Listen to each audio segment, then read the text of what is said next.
Hello, everybody. It's time to take it to the mic stand.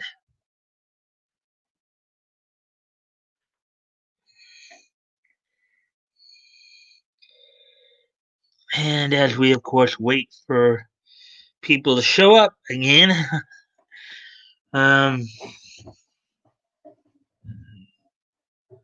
you could hide beside me, maybe for a while. Now I want to know what's in your name. I won't tell you your name. I won't tell you your name. You grew up way too fast. Now there's nothing to believe when you know your history. Tired song keeps playing on the tired radio. Now I want to know what's in your name. And I won't tell you your name. I won't say your name. Let's see now. Spider-Man, Spider-Man, does whatever a spider can. Spins a web any size. Can't you see? Just like flies, look out. There goes the Spider-Man. Listen up, he's got radioactive blood. And it's on ahead. Take a look overhead. Hey there. There goes the Spider-Man. In the chill of night, at the scene of a crime, like a streak of light, he arrives just in time. Spider-Man, Spider-Man, friendly neighborhood Spider-Man. Welcome in, he is yours. Action is his reward to him. Life is a great big hang up. Whenever there's a hang up, there goes the Spider-Man. Look, I got one other person in here with me right now. Goody, we got two people now. All right, well, we'll wait a few more minutes to see who else may come in. Um, let's see. I've got a couple of announcements too. So as to how the week's going to go in terms of content tonight, tonight's got like three stories I'll go over. Got three people in here. Hello, everybody. How are y'all doing tonight? Got three stories tonight. I have also some, a couple of announcements in terms of what this week is going to, in terms of some content for this week. I do have something planned for tomorrow with the election day, and I will tell you guys that in a few minutes once we see if we can get some more people in here. I always appreciate the likes and the shares. If you guys can like and share it, that'd be appreciated. See if we can get some more people in here. Um, hey ATC, how you doing, man?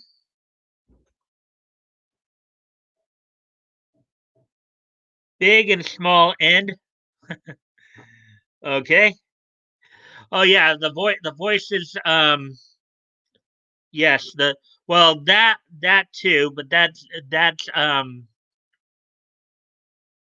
too. Yeah, voices big and small did come to an end with the I did one last profile with Hans Wackerhauser, and yes, I know how it looks.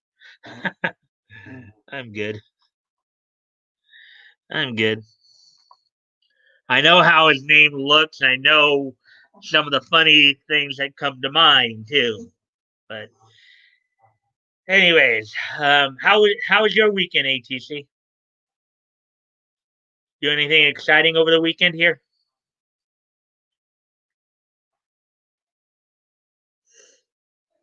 Excuse me a moment while I go off screen here.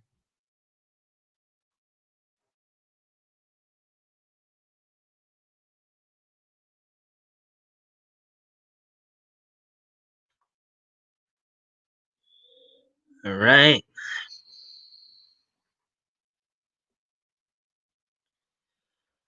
So,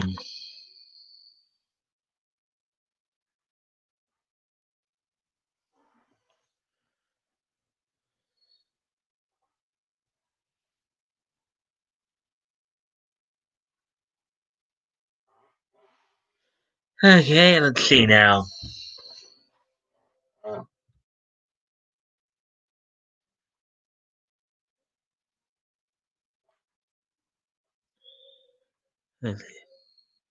When Captain America throws his mighty shield, all those who oppose his shield must yield. In the red and the white and the blue it comes true when Captain America throws his mighty shield. Tony Stark makes you feel he's a cool exec with the hottest wheels as Iron Man. All jets of flame, he fights and fights with repulsor rays. Amazing power, it's Iron Man. Amazing power, it's Iron Man. Doc Bruce Banner, belted by gamma rays, turned into the Hulk. Ain't he just gallantly wrecking the town with the powerful? You know, ain't so monster. Foolish but lovable, the ever-loving Hulk. Hulk, Hulk. Let's see. Cross the rainbow bridge of Asgard, where the blue means heaven's roar. Well, behold in incredulous wonder the god of thunder, mighty Thor. He's stronger than a whale, he can swim anywhere, he can breathe underwater and go flying through the air. Lonely submariner, prince of the deep, so beware of deadly demons. Lord Namor of Atlantis is the prince of the deep. I said I'm just trying to. It looked like we lost a person there. So that kind of sucks. But I'm just trying to wait to see if we can get some more people in here before I get going here. Probably will get going at the 10-minute mark here. I've got at least one other person in here. Hey, ATC, excuse me a moment. I go off camera.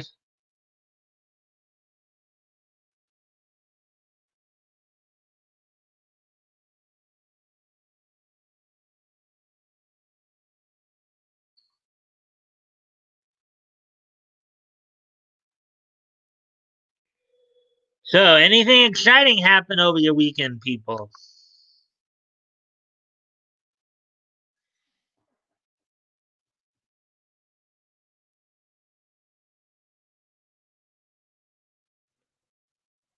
As we try to at least keep from having too much dead air here until you can see if we can get some more people in here.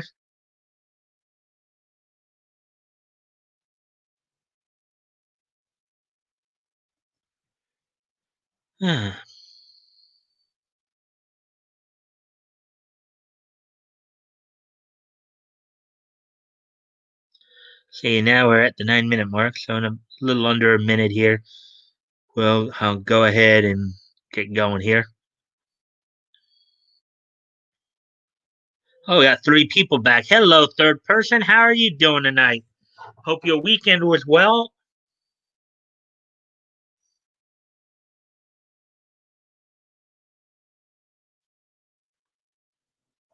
Let's see. 30 seconds. Hey, Woody, how you doing, man? Friday was a really good show. Yeah, well, thank you, Woody. I mean, I admittedly, it kind of went off the rails a little bit there. We went a little long. I usually try to have it all done by 9 o'clock, but I think I just let it go a bit, just let everybody talk a bit. But I do have some announcements for this week. Regards to okay, so we're now past the 10-minute mark. So, um, hi Woody, as ATC put it. Okay, so here I've got a couple of announcements in regards to some show ideas I'm going to do this week. Of course, Friday, I'm going to have Backup come in. We'll probably continue going down memory lane in terms of Golden Age comic stuff. Kind of trying to finish off 1935 there. Looking over new comics and then getting into 1936. See how comics were presented and how presented and all that. We have four people in here now. Hello, fourth person. Hope your weekend went well this weekend. So this Friday, of course, I'm gonna hopefully have Batgoat in with me. We're gonna talk some classic, comics. Finish up 35, get into 1936 a little bit, and then the other piece of content news for this week. Now I know tomorrow here in the states, tomorrow of course is election day. Now I know some of you, hopefully many of you, have already cast your ballots. Um, hey there, HC. Hey Hinode, hey Hinamoto, how you doing? Hope you're doing well. Hope you had a good weekend. Um, so I'm just going over some quick announcements as to some content for this week. Friday, I'm gonna have Batgo come in with me, and we're gonna probably be finishing up 1935, getting into 1936. How, of course, comics were presented. Looking at language, how they use language to communicate their points and all that. And looking at it from a historical perspective as well. Now, my other big now also as Action Toys ATC had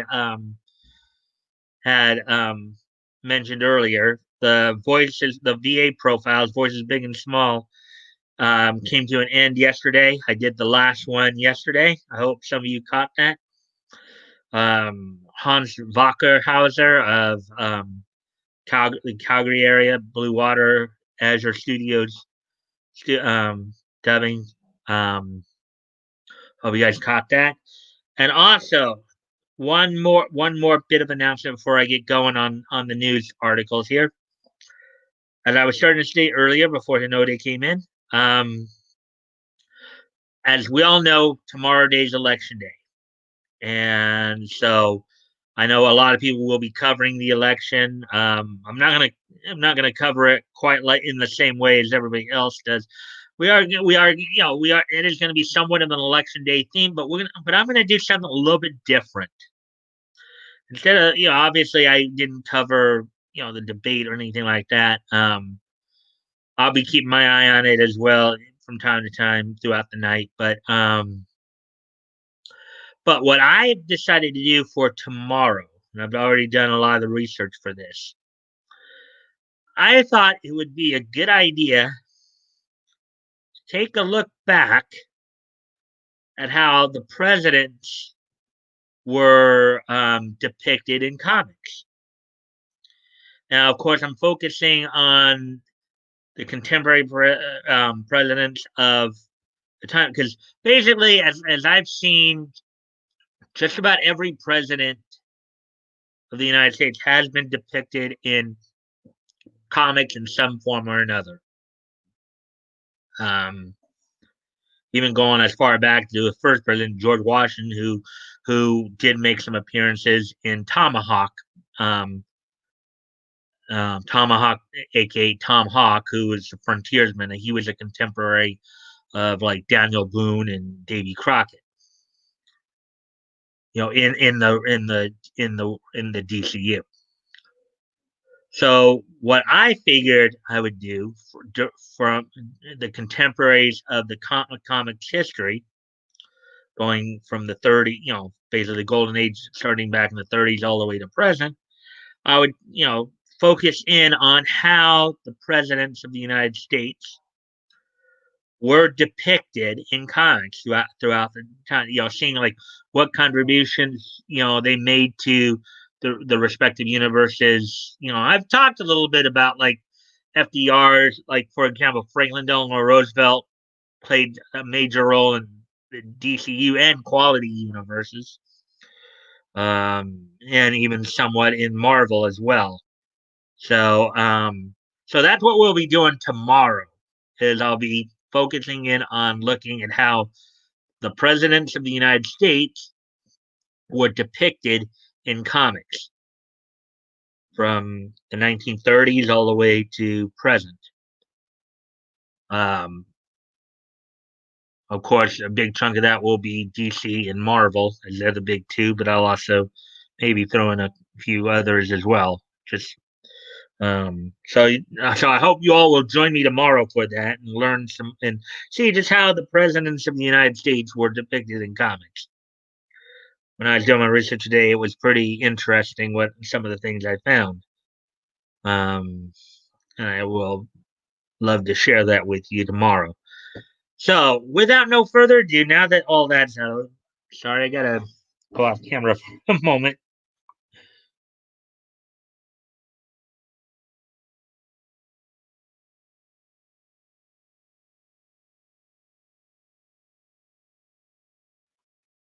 All right, without no further ado, let's look at. There are three stories that I'm going to focus in on tonight, two from anime and one from comics. There are five stories that came out over the weekend, but I'll save the other two for another anime story, and I will save those for Wednesday. Trump was in Death Note, so maybe mangas as well. Um, I don't follow. Um, yeah, I know that I've said that I covered mangas before, but just as to the point of how they are usually the source material for animes. Um, so I didn't look as much into the manga side of it because obviously, well, first off, mangas are obviously the Japanese comics. So chances are, yeah, you were just saying that Donald Trump was in Death Note. This is the first, of course, I've heard of it because I don't really read mangas. But but I don't know if like particularly with much of the history of mangas and stuff like that, if too many of our presidents, our leaders, found their way into. Well, of course, we're down to three people. I don't know if there's a whole lot of material there to go over. That's the only thing. So I'm just focusing on the Western side of it, obviously. So, without no further ado, and once again, just as a reminder, of course, I enjoy all the likes and shares you guys can give me to help us see if we can get some more people in here. Um, so, with all that being said, let's get going on to tonight's topics here. I get set up here.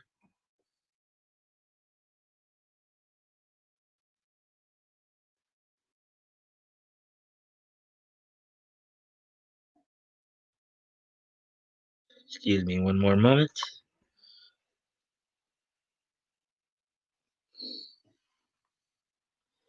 Okay. So now let me do the share screen here. On my history.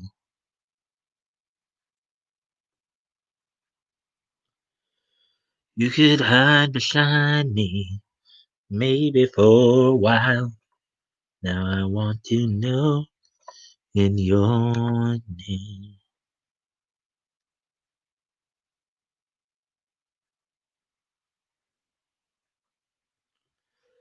All right, so the first story we're going to look at here, monsters in Netflix's Godzilla Singular Point anime and trailer are revealed. So, of course, we were talking a little bit about this new anime coming out on Netflix last week. They had given us some previews of what they were kind of trying to show us what they're going to be putting out there. So let's take a further look at this now. The identities of each monster coming out of the kaiju woodwork in Netflix's Godzilla Singular Point have been confirmed.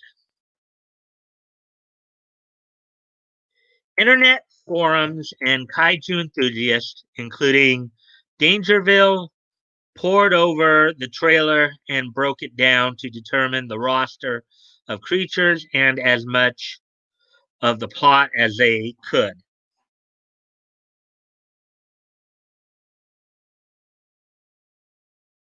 Oh, okay. Actually, I should have just. And there's the YouTube thing right there.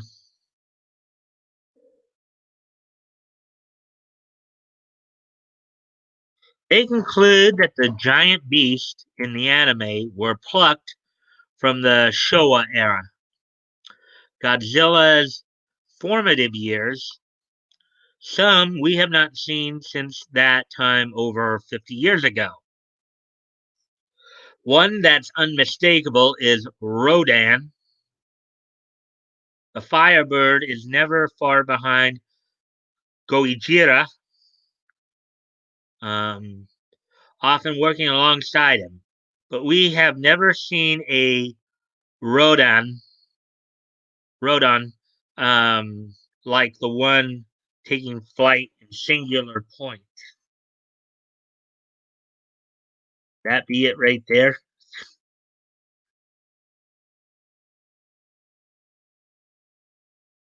Scaly, huh?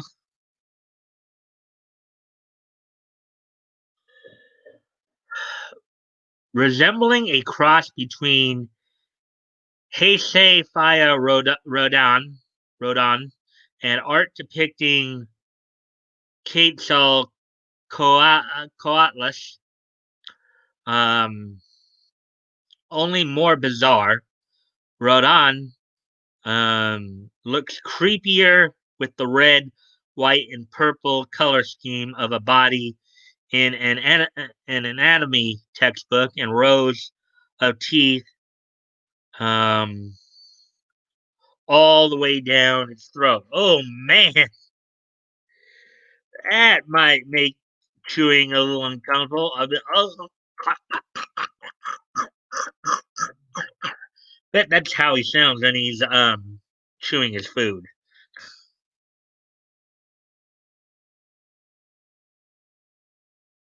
There, I guess, is another depiction right there. Man, I don't think anybody would want to get caught in those teeth.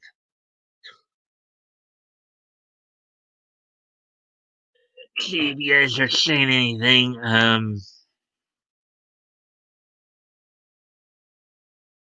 I guess no new comments. It's okay. We're still going then. Um, it's a perfect look for an apex predator and reflects the realities of the animal kingdom, where bright colors serve as a warning to other predators and competing species to keep their distance.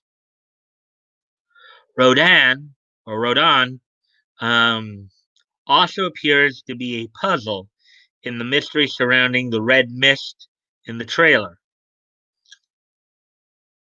Chemtrails of it follow him as he and the unusual sight of flocks of Rodan soar through the sky.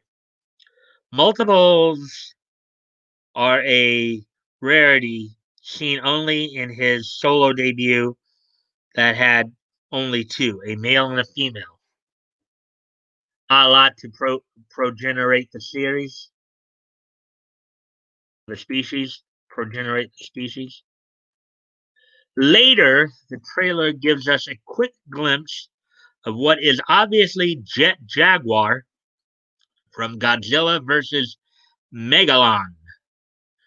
Um, Looking more like a typical mech with robot joints.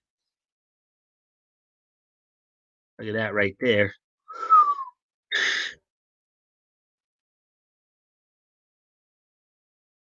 The robot has a steampunk aesthetic aesthetic about him here. His purpose is so far unknown, but may have been built to fight the monsters. Is he man's weapon to protect Japan? And does he have all his abilities? One can only hope. Something else, a real titan, is making a long overdue resurgence we've hoped for. At the heart of the teaser trailer is a reveal of an aquatic creature that sunk a boat and breached out of the water. Some say it's a new monster, but Dangerville IDs it as none other than Titanosaurus.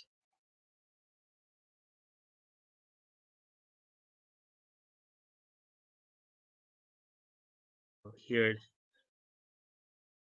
I don't know if Loch Ness is related to any Nessie's related to any of these monsters.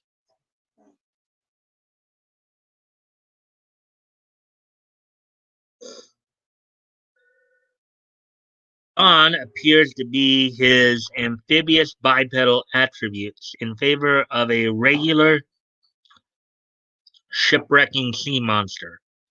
Singular Point reimagines him as a whale or Mosasaurus. Redness also permeates the waters, thus, he may be affected by the same mist or matter Rodon emits. Hmm. Blood in the water, blood in the water.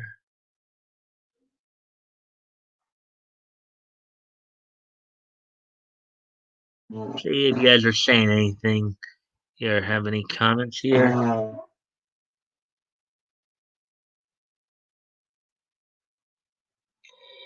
This Rodon reminds me of cassowary. Okay. Hmm. Cassowary, huh? Don't know that name, but um, sounds interesting.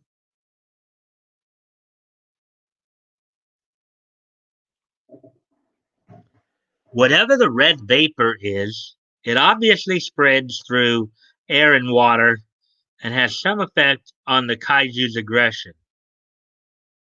A reappearance most most are going to dread is made by one of the most loathed characters in Toho Kanen, Gabara, whose sole big screen bow in the most Pan's entry in Godzilla's filmography, Godzilla's Revenge, put him on the blacklist.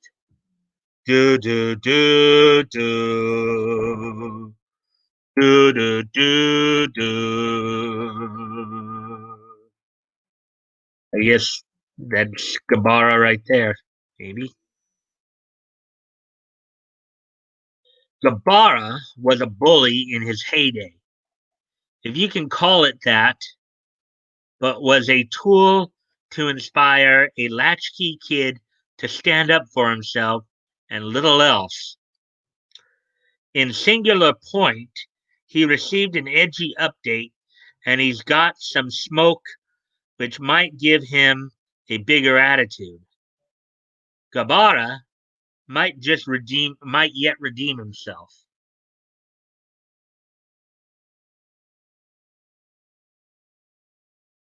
Conversely, there's a return to anticipate you all demanded.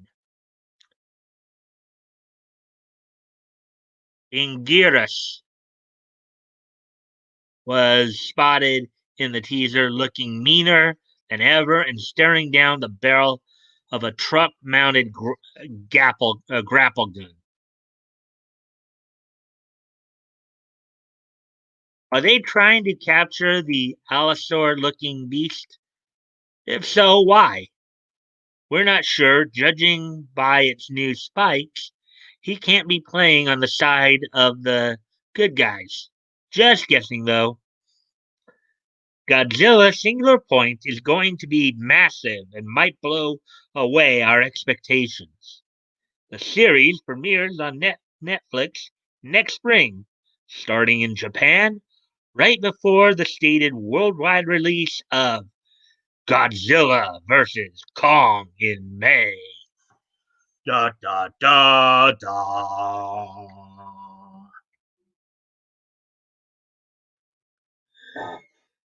Hmm.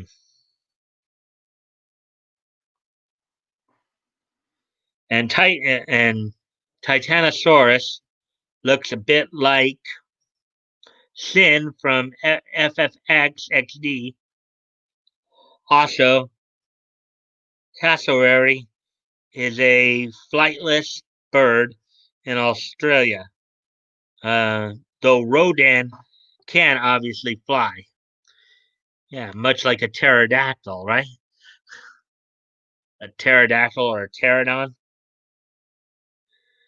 We got 4 people watching. Great. Okay, so moving on to the next story then. As soon as I.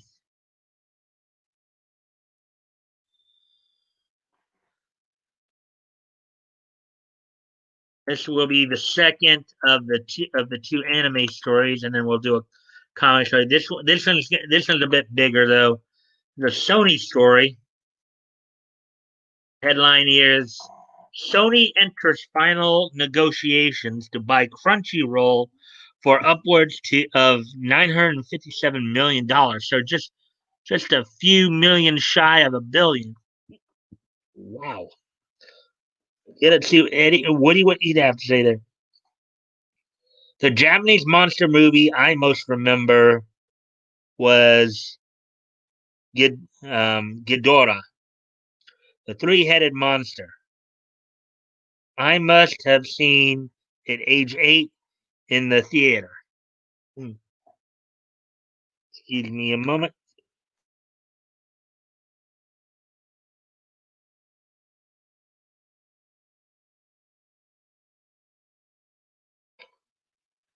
All right, I'm back.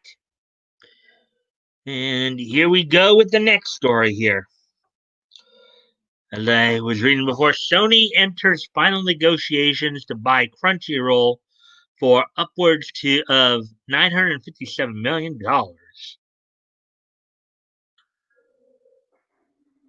And this is a story that's been going around for a while. And I know Hero Hayes also covered this a bit. And so is Yellow Flash, in fact. Um, Following rumors earlier this year that AT&T was looking to sell anime streaming service and fledgling production company Crunchyroll, Sony has become the front runner to acquire the company for over 957 million US dollars. And we saw that one about the top 10 horror flicks. We were reviewing that last week. News of the sale was first announced by Nikkei Asia, who revealed that Sony has both recently obtained the exclusive right to negotiate for Crunchyroll and entered into final negotiations to acquire U.S. anime streaming service Crunchyroll, in a deal that could see the Japanese conglomerate spending more than 100 billion yen, $957 million, on the U.S. streamer.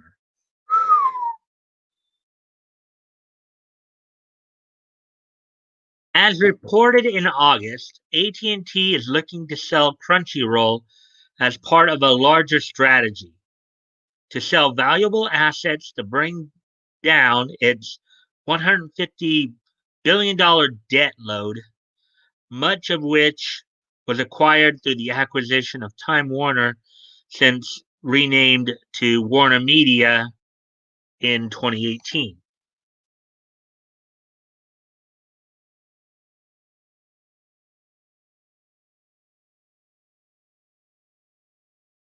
If the deal is completed, Sony would gain Crunchyroll's 70 million members around the world and catalog of more than 1,000 titles, while simultaneously intensifying the global competition for content amongst companies like Netflix and Hulu. The acquisition would also strengthen Sony's position as a giant within the anime industry, as the company currently owns both Funimation and Aniplex, the studio behind such popular anime series as Naruto, Demon Slayer, and Puella Magi Madoka Magica. And there's a screenshot of Tanjiro from Demon Slayer. In 2020, Crunchyroll began producing its own anime series and adaptations under the label Crunchyroll Originals. Thus far, the studio has produced adaptations of Inspector, Tower of God, The God of High School, Tonikawa, Over the Moon for You, and Noblesse, as well as the original work Gibiate.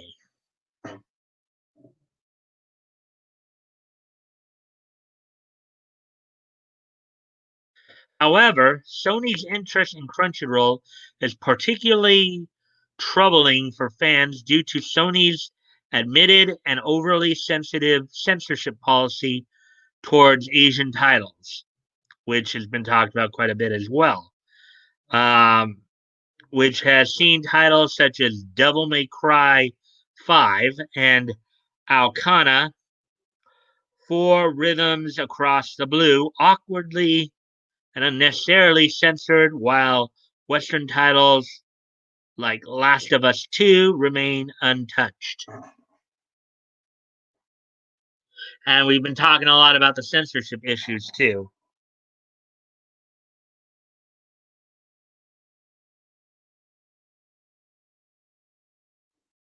Big news.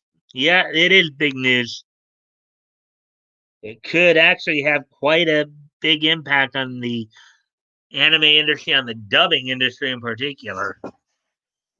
Unfortunately, giving Funimation more of a monopoly, which monopolies suck. Monopolies suck hard. Okay. Uh,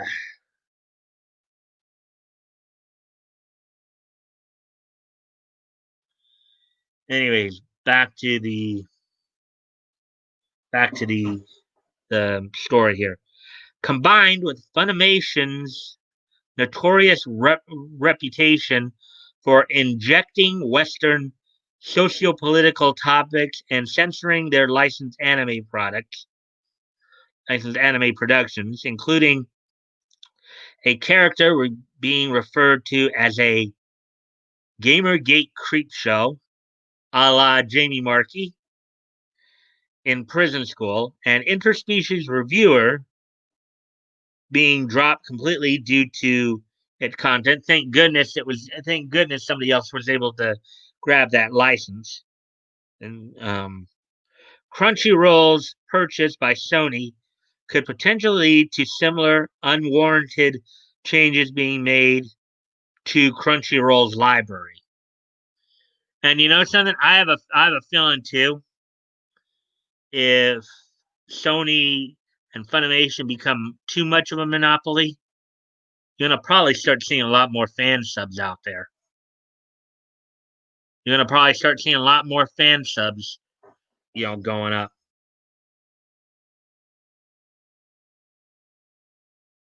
Look at that picture from interspecies reviewers.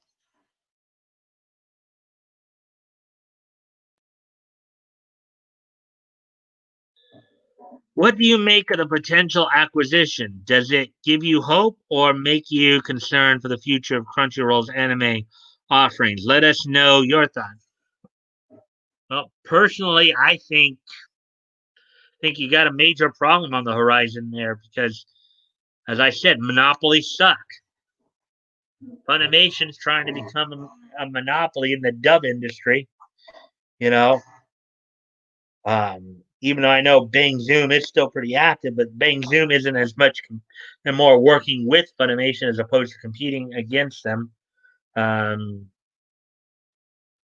we've seen signs that Sentai might be getting in bed with Funimation a little bit. But I'd like to see these companies um, compete a little bit more. You know, I'd even like to see Ocean and Blue Water up in Canada, try to go after some titles. I was just talking to, I caught a stream the other night on Halloween from Calgary based voice actors Lucas Gilbertson, Caroline Day, and Hans Wackerhauser.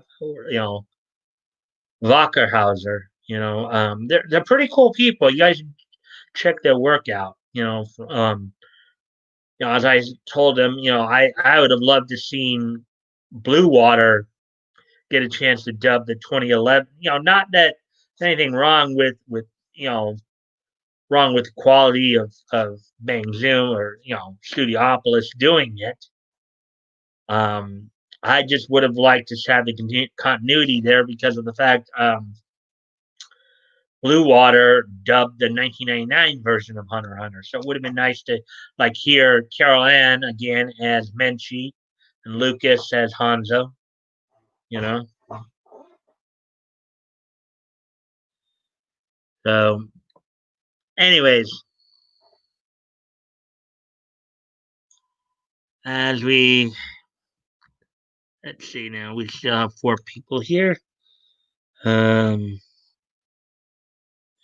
and just in case you guys haven't already, if you guys can like and share the stream, that would help. See if we can get some more people in here. Albeit by the time they get in here, I'll probably be done through 2/3 of the stories I'm going through tonight. So, anyways, so moving on to the last story I'll be looking at tonight. And the one to the left there, I'll go over on Wednesday with the last anime story that you guys saw there. Excuse me for just one moment here.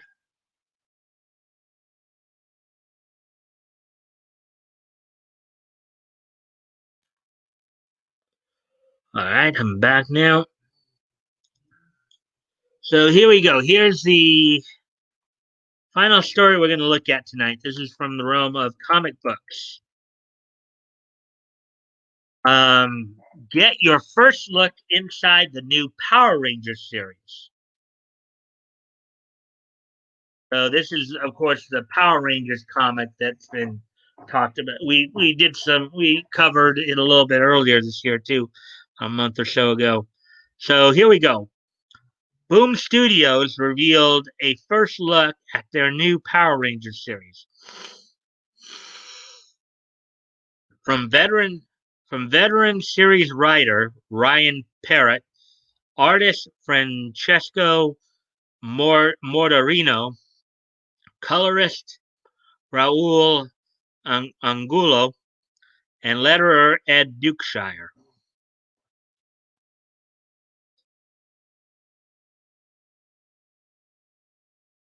Power Rangers #1, Boom Studios.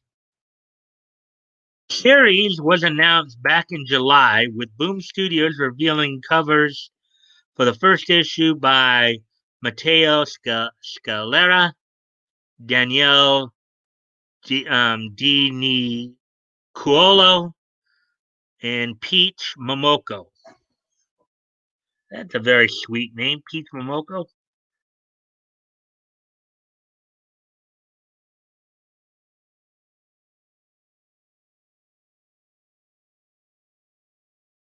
Not only did they reveal the covers, but they also detailed the series would see the original Power Rangers team, now called the Omega Rangers, facing off against a new cosmic threat. I know there was a big deal made about Kimberly's return return in it. In July, Boom hinted that in order to face this new cosmic threat, the Omega Rangers of Jason, Trini, and Zack would have to use Lord Dracon as their secret weapon. The problem with that is the Omega Rangers are forbidden from contacting Lord Dracon by Zordon.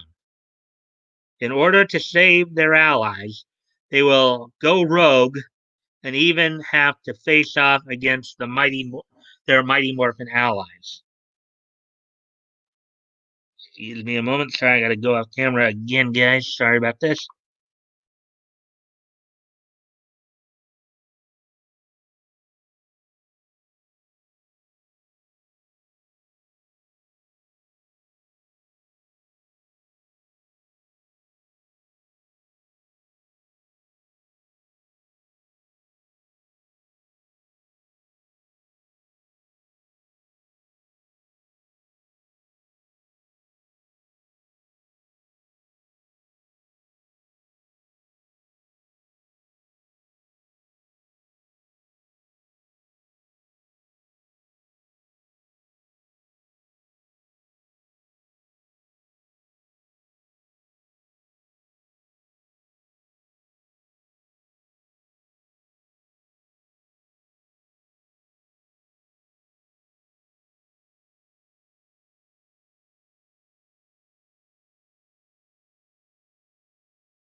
All right, I'm back. Sorry about that. I remember watching the original Power Ranger when they first aired on TV. Yeah, back in the early '90s, there, 92, 93, around there. Yes, Boom Studios, I think, is making a comic book of it. Um, I'm not completely sure, but I think Boom Studios is actually a publishing company based out of England. So, what I've heard a little bit. So here's some more of the cover art, I think.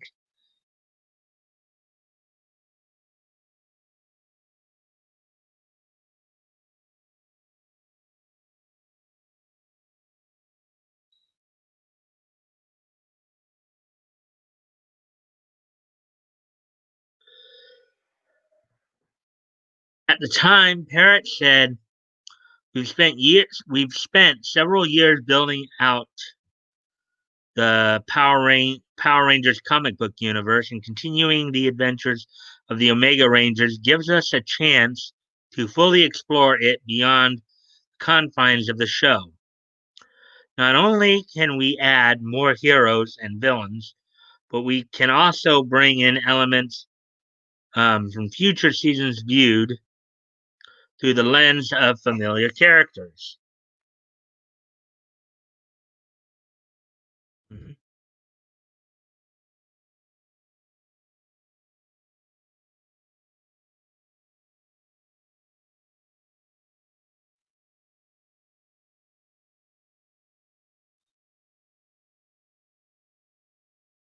I guess here are some.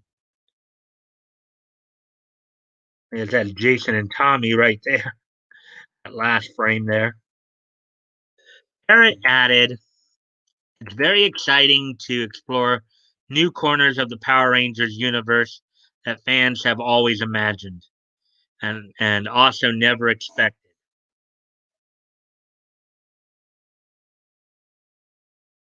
Yeah, probably seeing them more in as opposed to being like seniors in high school, maybe early college. Now you got them looking more like they're in their like mid-20s or so now.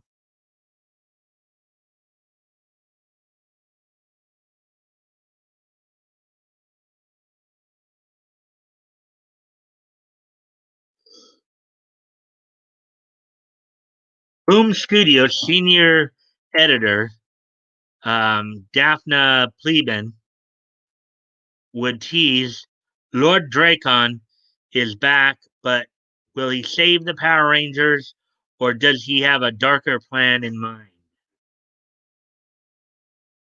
There's some more, of course, of the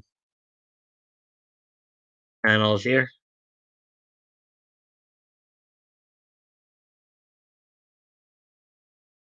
Art's pretty interesting too there.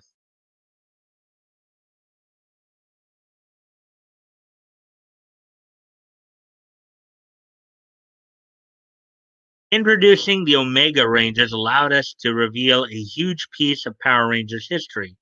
And Power Rangers #1 answer questions you never thought to ask, Lieben added.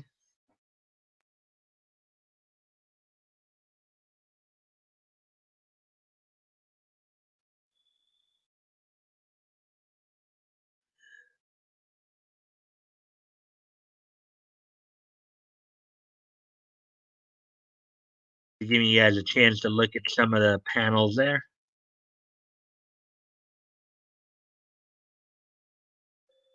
Boom Studios echoed their previous description of the series while revealing the interior artwork from the first issue.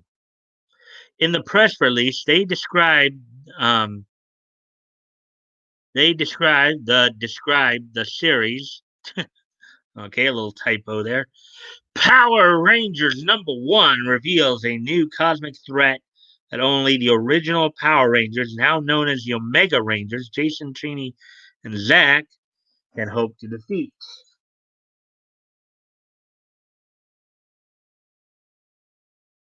There's, of course, Tommy in that panel.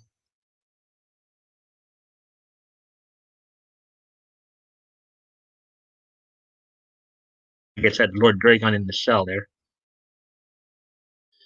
Yeah, all right. Oh, we're almost finished. But let me see if I guys have said anything more about it.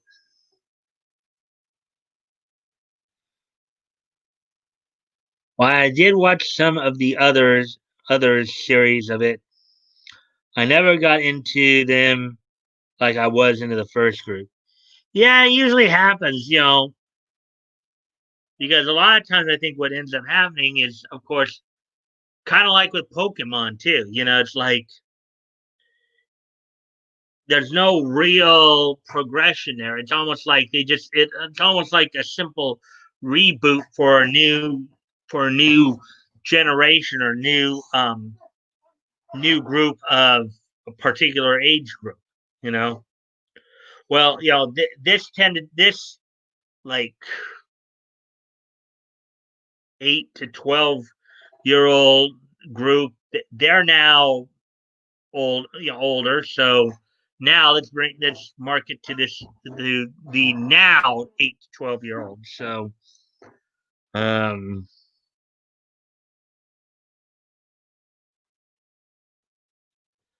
but their secret weapon is the villainous Lord Dracon. Zordon forbids the Omega Rangers from engaging Dracon. So if they want to save the universe, then they'll have to go rogue and go up against their Mighty Morphin allies. The description concludes the first issue of Power Rangers will hit comic book shelves on November 11th, 2020. So that's 1 week from this Wednesday. That's 9 days from now, guys. What do you make of this preview? Do you plan on picking up the Power Ranger series?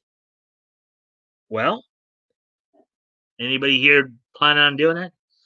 Go, go, go, Power Rangers! Do. Go, Power Rangers! Do. Mighty Morphin Power Rangers. Na, na, na, na, na, na.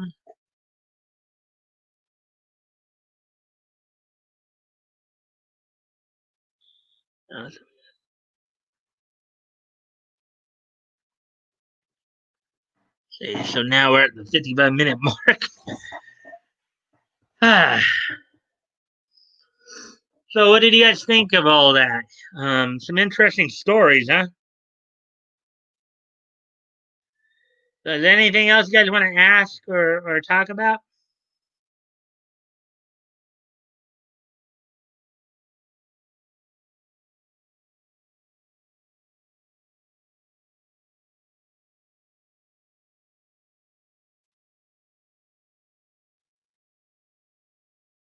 Go go Power Rangers! Do do do do do do.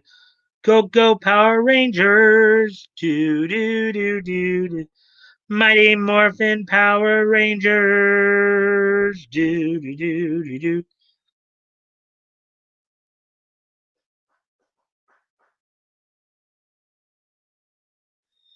Godzilla and Godzuki.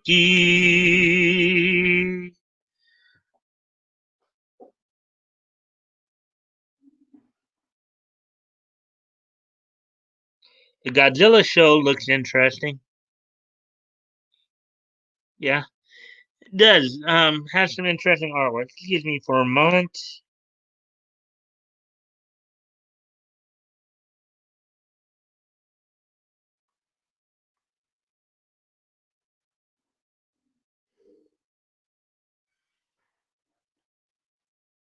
Hmm.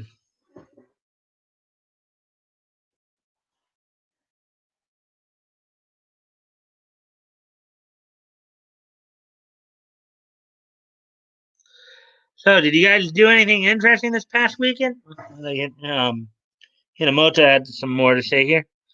I remember my father giving me this like 10-foot tall inflatable Godzilla. Sounds like you were a big Godzilla fan growing up there, Hinamoto. Hinode. Like you must have been a real big Godzilla fan. That must have been something for you.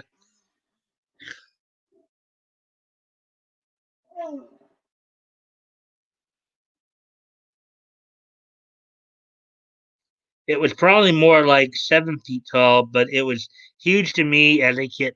Yeah, it probably was. Probably a lot of things were probably huge to you as a kid, but a lot of things were huge to a lot of us when we were kids, right?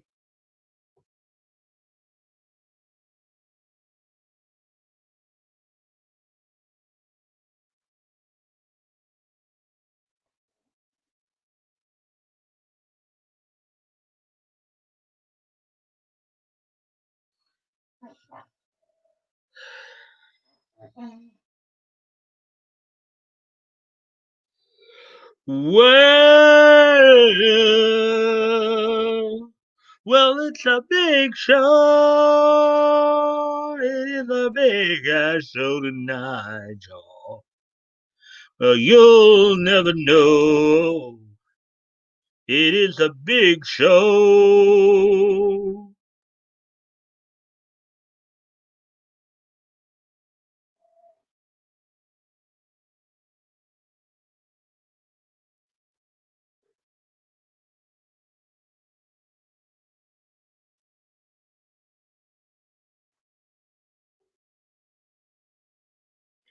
Yeah, I was a small kid. Hmm. So, Hinode, what were some of your favorite cartoons and animes growing up? Aside, of course, from Godzilla.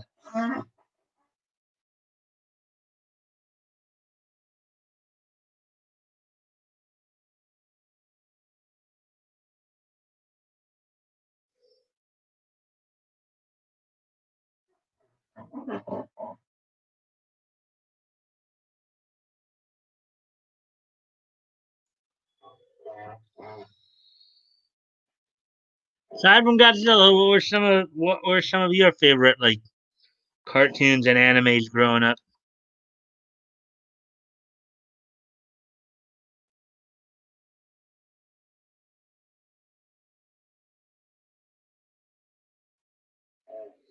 First anime I ever saw was reruns of Transer Z. Did you watch that dubbed or subbed?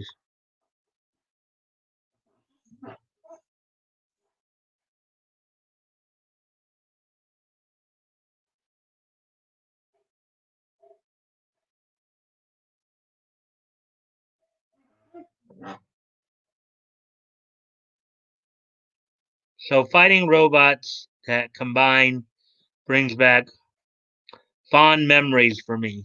Hmm. So what did you watch what Voltron and stuff like that?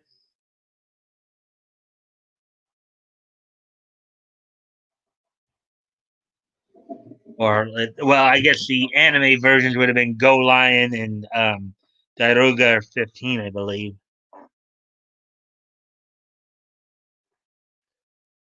Transer Z was dubbed on the USA Cartoon Express. Ah, okay. I watched Voltron as well. Yeah, that was another one that was around when I was growing up. Voltron. Do do do do do do. Sword, blazing sword. Ba, ba, ba, da, da, da, da. Da, da, da, da, da, da, da. Like in the 80s version of Voltron, like for example, BJ Ward was the one who provided the voice of Prince Ariel as well as Hagar the Witch. BJ Ward was also known for voicing Scarlet in G.I. Joe Real American Hero, as well as Wonder Woman on the Galactic Guardians version of Super Friends. So, a bit of work there for you.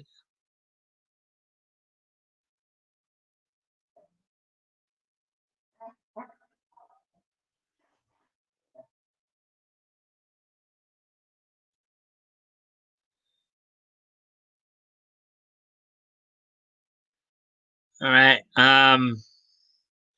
Well, unless you guys have anything else you wanted to add or ask or anything like that, I think I'm gonna start winding this. Oh, looks like you do have something to add there. Note Cowboy Bebop, Big O, Death Note, Animaniacs, Pinky and the Brain. Yeah, you're a bit of a '90s kid, huh? And Cowboy Bebop and Big O had some really good music with them as well. Yeah.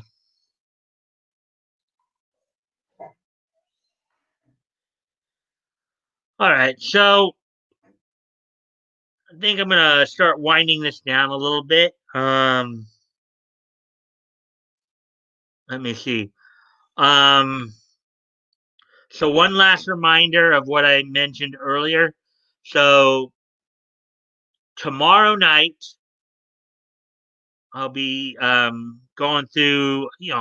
I'll be talking about how the presidents of the United States were depicted in comics as part of our election coverage on my channel here. Um, and then we'll do our regular shows on Wednesday and Thursday, and then Friday, probably with Batgoat in here with me. We'll be looking back to going back again, looking back to comic book history, um, looking at finishing up 1935 and getting into 1936. So that's at least what the rest of this week looks like. So, so let me ask you guys something. Are you guys ready for this day in each history?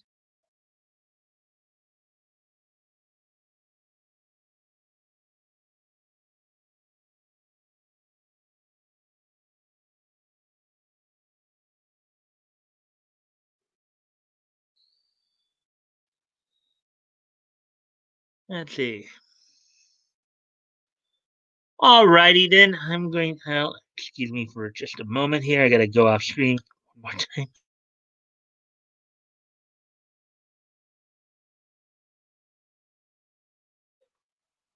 All right. Ready. Yep. Okay. So let me just do some quick reviews here. 2005, 2015, and of course 2015. Okay, here we go. So today being November 2nd.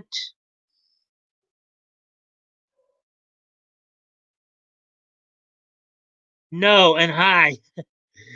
Oh man, you got here a little late there, Leto. I start at 7 Pacific. That's 8 Mountain. And I'm glad you're here. I just wish you got here a little earlier. Went through some stuff. I hope you'll come back tomorrow night though, because I'm going to be going through as part of my election coverage. I'm going to actually be talking about how the presidents were depicted in comics. I hope you'll join us for that. Um, anyways, with that being said, let me get to the history here. So here we go. This day being November the 2nd, 2020. Let's take a look back at what happened on this day in Nietzsche history. Um,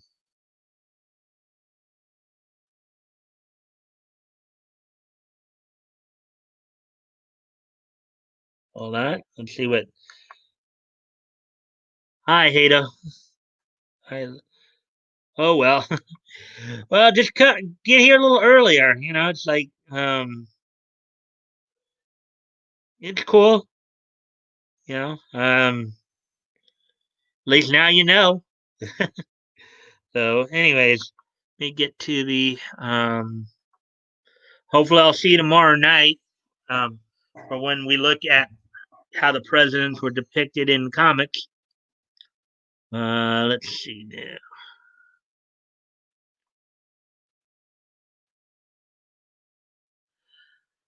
Okay, first off, we're gonna go back to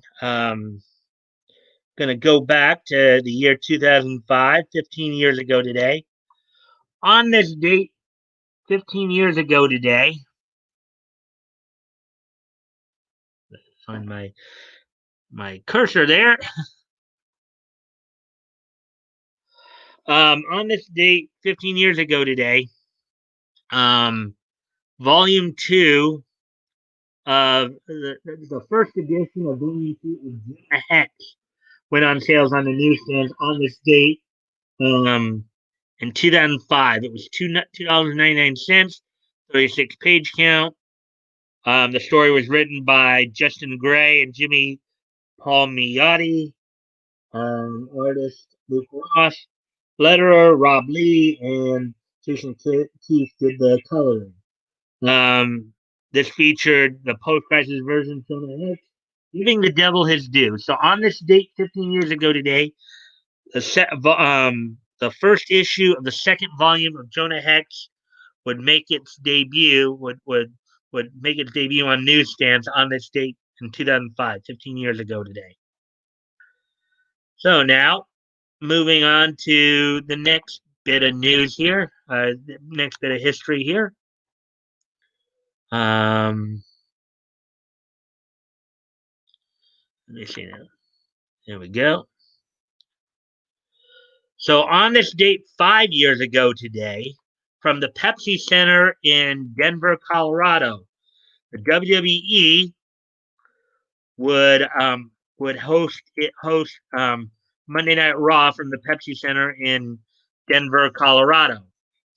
In the main event of the night, saw Roman Reigns teaming up with Dean Ambrose, Ryback, and the Usos to win via DQ over Seth Rollins, Kevin Owens, and the New Day in a 5-on-5 elimination tag team match.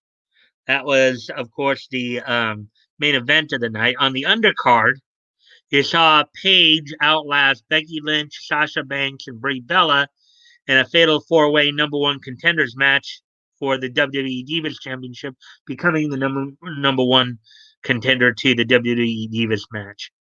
Kevin Owens had also opened the night, defeating Dolph Ziggler prior to taking part in that 5-on-5 elimination tag team match. Lucha Dragons would, of course, defeat Sheamus and King Barrett. Alberto Del Rio, coming to the ring by Zeb Coulter, would defeat R-Truth. And Cesaro would beat The Miz via submission. So that happened in the world of professional wrestling on this date in 2015. And now, last piece of history for the night here. On this date in 2015 as well, 5 years ago today, aside from the fact that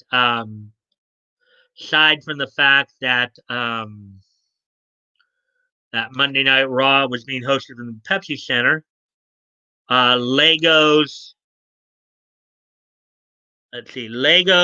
Star Wars Droid Tales would be canceled on this date in 2015. So, Lego Star Wars Droid Tales would finish its run on Disney XD on this date in 2015, 5 years ago today. So that's all that happened on this date in Niche history. I am glad you guys joined me tonight. And I hope you guys will be back tomorrow night for when I cover the how